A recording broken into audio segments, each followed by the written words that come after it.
Deep in the forest, a cloaked figure glided past the ancient oak. It travelled silently through the forest, searching for something.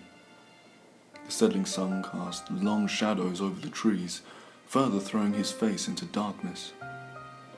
The only distinguishable feature left by the dying sun was the soft orange light emanating from the folds of his cloak.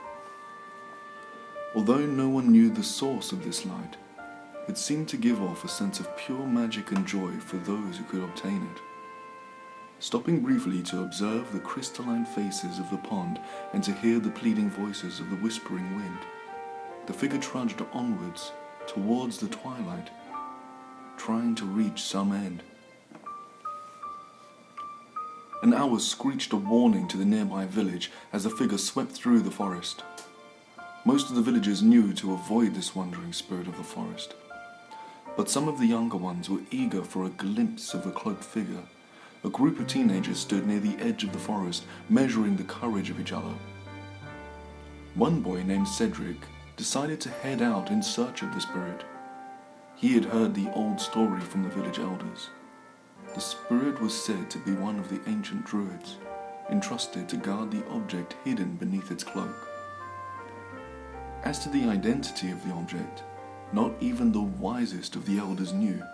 The object was guessed to be everything from the heart of the magic of the forest to the source of all knowledge, to immortality. The villagers didn't go near the forest for fear of the ghosts of those who tried to steal the object and failed. Cedric was determined to steal the object because he had a plan ready by the time the teenagers were huddled at the forest's edge. "I am gonna steal the Wraith's magic, for I have a plan," he boasted to the audience. "Well, does your plan involve becoming a ghost of the forest?" shouted James, as his friend Nicholas laughed.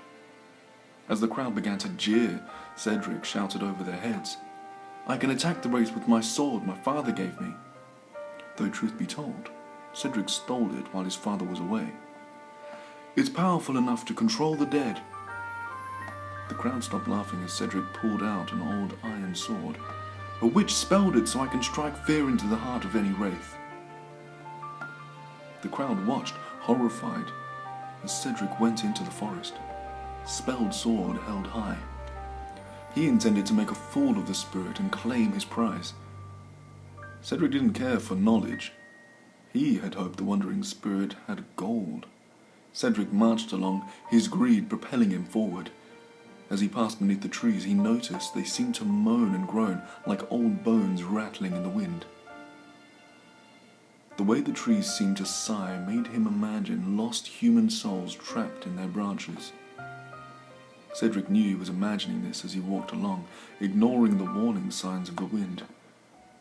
He came to a pond and was happy of the chance for a drink. He knelt down to drink when he got a horrible shock. The translucent face of a boy from his village stared back at him. The boy was older than Cedric and had disappeared from the village a year ago. Cedric hopelessly tried to pull him from the water until he realized a ghost was staring back at him. The listless eyes of the ghost seemed to be warning him to turn back. It was too late to go back now.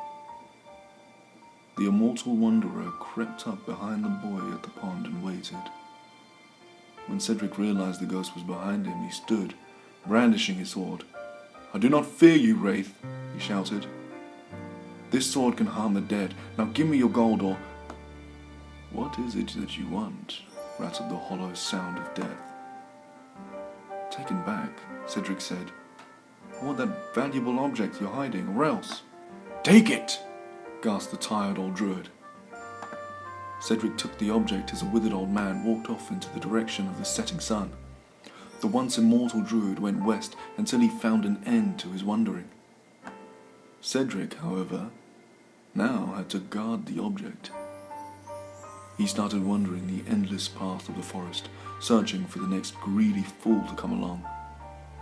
Cedric soon learned from the trapped souls of the forest that most who encountered the spirit chose death over the object, knowing they would take the burden of the wanderer if they knew the secret.